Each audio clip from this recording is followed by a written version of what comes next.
तो आप में से कई लोग होंगे जो पिछले 30 साल से क्रिकेट देख रहे होंगे। आप में से कई लोग होंगे जो पिछले 20 साल से क्रिकेट देख रहे होंगे। आप में से कई लोग ऐसे भी होंगे जो सिर्फ पिछले 10 साल से ही क्रिकेट देख रहे होंगे। और आप में से कुछ लोग ऐसे भी होंगे जिन्होंने शायद पिछले 1-2 साल में या हाल ही में क्रिकेट देखना शुरू किया होगा।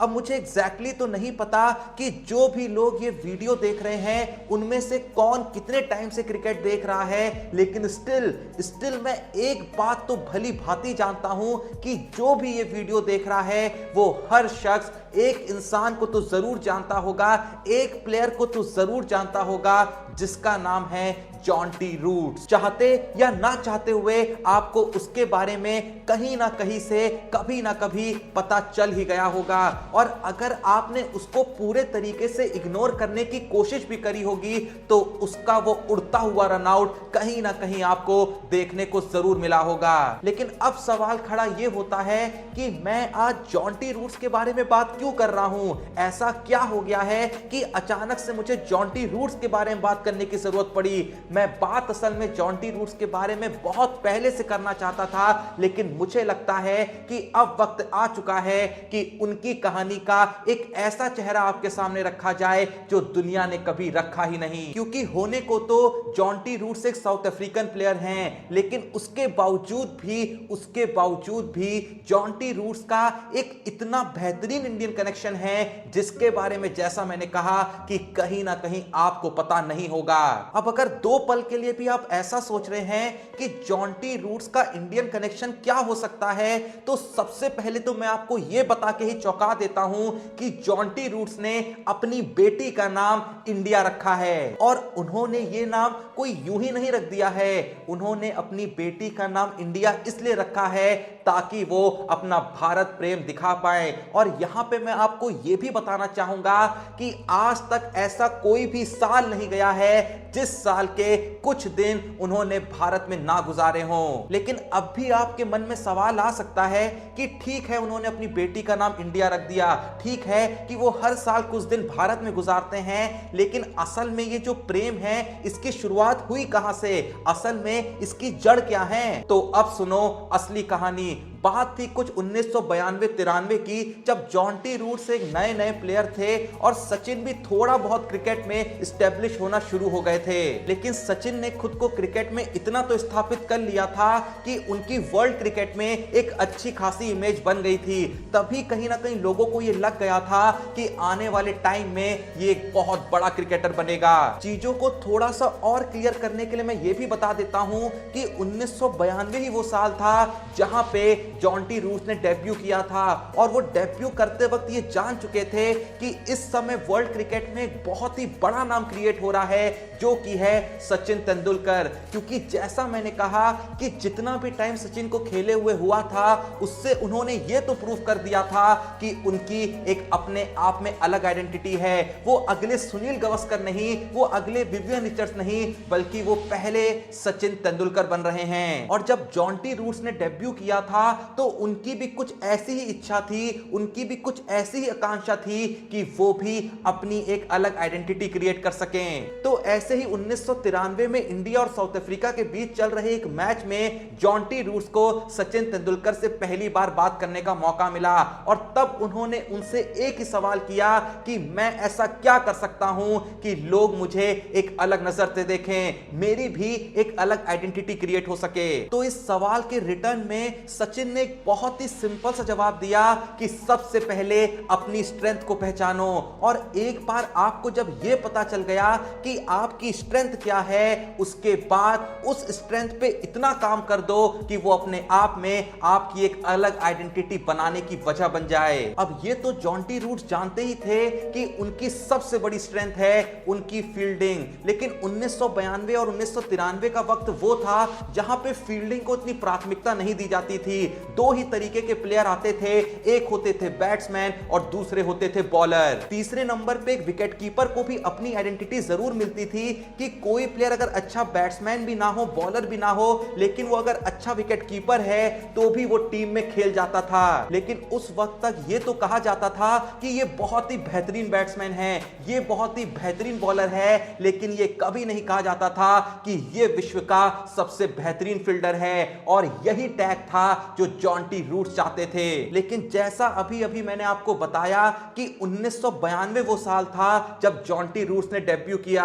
तो जैसा कि किसी भी डेब्यूटेंट के साथ होता है या जैसा कि किसी भी नए नए आए प्लेयर के साथ होता है कि उसको लगातार बहुत मौके नहीं मिलते हैं, कभी उसे ड्रॉप किया जाता है, कभी रेस्ट दे दिया जाता है, तो इसी के चलते जॉन्टी रूट्स को भी बहुत ही छोड़ छोड़ के मौके मिलते थे और वो पूरे तरीके से इंतजार में थे कि एक बार उन्हें अच्छे से मौका मिले और वो अपनी स्ट्रेंथ को दुनिया के सामने प्रेजेंट कर पाएं। लेकिन डेब्यू हुए पूरे 2 साल हो गए और जॉन्टी रूट्स को कभी भी कायदे से खेलने का मौका नहीं मिला। उनको टीम में तभी शामिल किया जाता था या तो कोई प्लेयर चोटिल हो जाता था या फिर कोई प्लेयर मैच में अवेलेबल नहीं होता था, तो उनको एज अ सब्स्टिट्यूट फील्डर बुला लिया जाता था। लेकिन जॉन्टी रूट्स को सचिन की वो बात भली भांति याद थी कि जो भी तुम्हारी स्ट्रेंथ है सिर्फ उसको इतना अच्छा बना दो कि अपने आप में वो स्ट्रेंथ ही आपकी अलग आइडेंटिटी बन जाए। अब जॉन्टी रूट्स ये तो समझ गए थे कि अगर वो ऐसे ही हाथ पे हाथ धरे रहे, अपने अगले मौके का इंतजार करते रहेंगे, तो ना जाने कितने साल बीत जाएंगे और वो अपने आप को कभी भी प्रूव नहीं कर पाएंगे, वो दुनिया को कभी भी नहीं बता पाएंगे कि उनमें अलग क्या है। और फिर आती है तारीख 14 नवंबर 1993। मैच चल रहा होता है साउथ अफ्रीका और वेस्ट इंडीज के बीच और अब वक्त आ चुका था जॉन्टी रूट्स को दुनिया के सामने खुद को प्रूफ करना था। ये वही वक्त था जिसने मात्र जॉन्टी रूट्स को दुनिया का सबसे बेहतरीन फील्डर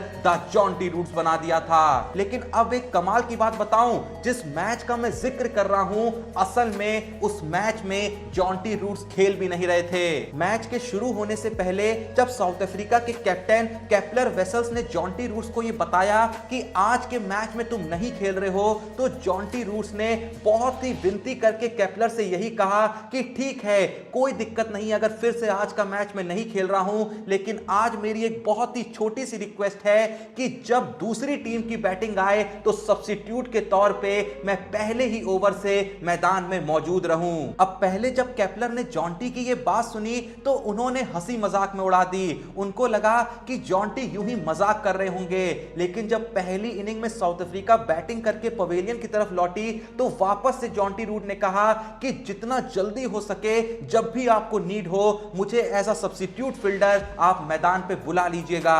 अब इस बार जॉन्टी रूट्स की बातों में इतना गहरा कन्विक्शन था कि केपलर उनकी बात को इग्नोर नहीं कर पाए और जैसी वेस्टइंडीज की पारी की शुरुआत हुई, जिनको 181 रन चाहिए थे इस मैच को जीतने के लिए, तो कुछ ही ओवरों बाद केपलर ने जॉन्टी रूट्स को एज अ सब्स्टिट्यूट फील्डर मैदान पे बुला लिया।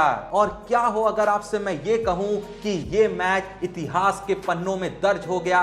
जानते हैं क्यों? किसी बैट्समैन की वजह से नहीं, किसी बॉलर की वजह से नहीं, बल्कि एक सब्स्टिट्यूट में आए फील्डर जॉन्टी रूट्स की वजह से। क्योंकि इस मैच में जॉन्टी रूट्स ने एज अ सब्स्टिट्यूट फील्डर रहते हुए 7 कैच पकड़ डाले। इस मैच को जिसने भी देखा तो उसने यही कहा कि ऐसा लग रहा था कि मानो साउथ अफ्रीकन टीम में एक कीपर है, एक बॉलर है और बाकी जितने भी लोग हैं सब जॉन्टी रूट्स हैं। जहां भी बॉल जा रही थी बस जॉन्टी रूट्स ही गिरते पड़ते दिख रहे थे। और अब तुम्हें इससे भी कमाल की बात बताता हूं, यह वही मैच था जब इतिहास में पहली बार किसी सब्स्टिट्यूट प्लेयर को मैच का मैन ऑफ द मैच घोषित करा गया। जबकि सब्स्टिट्यूट फील्डर ने ना बैटिंग करी ना बॉलिंग करी, सिर्फ फील्डिंग के बलबूते एक सब्स्टिट्यूट प्लेयर होते हुए वो उस मैच का मैन ऑफ द मैच बन गया था। उस दिन जॉन्टी रूट्स ने दुनिया को यह प्रमाण दे दिया था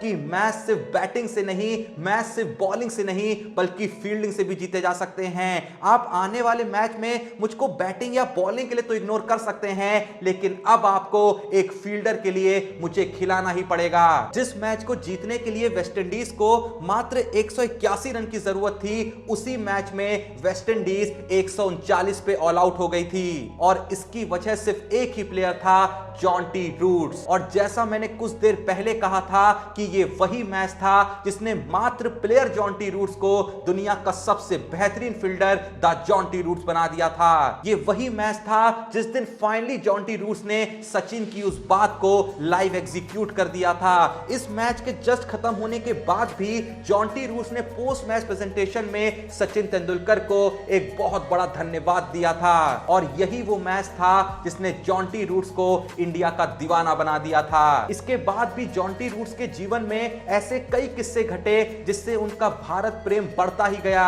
इवन जब विराट कोहली का वक्त भी अच्छा नहीं चल रहा था तो सबसे पहले प्लेयर बाहर के देशों में से वही थे जो कोहली के सपोर्ट में उतरे थे, जिन्होंने बहुत ही आसानी से यह कह दिया था कि लोगों को यह समझना होगा कि विराट कोहली भी एक इंसान है, कोई मशीन नहीं। इवन जब विराट कोहली ने क्रिकेट के सारे फॉर्मेट से कप्तानी भी छोड़ी थी और लोग कहीं ना कहीं उन्हें ट्रोल करने में लगे थे, तो जॉन्टी रूट्स ही थे जिन्होंने सबसे पहले आके ये कहा था कि जो लोग उनका मजाक उड़ा रहे हैं, जो लोग उन पे मीम बना रहे हैं या जो लोग उनको ट्रोल कर रहे हैं, उन्हें यह समझना होगा कि पहले जब विराट कोहली इतना खतरनाक था, अब तो उसको कैप्टेंसी की रिस्पॉन्सिबिलिटी के बारे में भी नहीं सोचना है। तो सोचो जब ये विराट कोहली सिर्फ अपनी बैटिंग के बारे में सोच रहा होगा तो ये कितना ज्यादा खतरनाक हो जाएगा। तो अंत में मैं भी यही कहना चाहूंगा कि थैंक यू जॉन्टी रूट्स कि आपने भारत को इतना अपना समझा कि आपने अपनी बेटी का नाम ही इंडिया रख दिया। अगर आपने हमें इतनी रिस्पेक्ट दी है तो आप भी हमारी तरफ से उतनी ही रिस्पेक्ट डिजर्व करते हैं। अब जो भी ये वीडियो देख रहा है, क्या आपको ये कहानी पता थी? अगर पता थी तो कमेंट में जरूर बताइएगा। और आप में से कौन कौन बहुत ही अच्छे से जॉन्टी रूट्स के बारे में जानता है, जो भी ये वीडियो देख रहा है, जैसा मैंने कहा कमेंट में जरूर बताइएगा। वीडियो पसंद आई तो वीडियो को एक लाइक जरूर दीजिएगा और प्लीज अगर अभी तक आपने चैनल को सब्सक्राइब नहीं करा है तो हमें थोड़ा सपोर्ट करने के लिए जो भी ये वीडियो देख रहा है चैनल को सब्सक्राइब करिएगा। बाकी मिलते हैं नेक्स्ट वीडियो में, तब तक के लिए जय हिंद, धन्यवाद।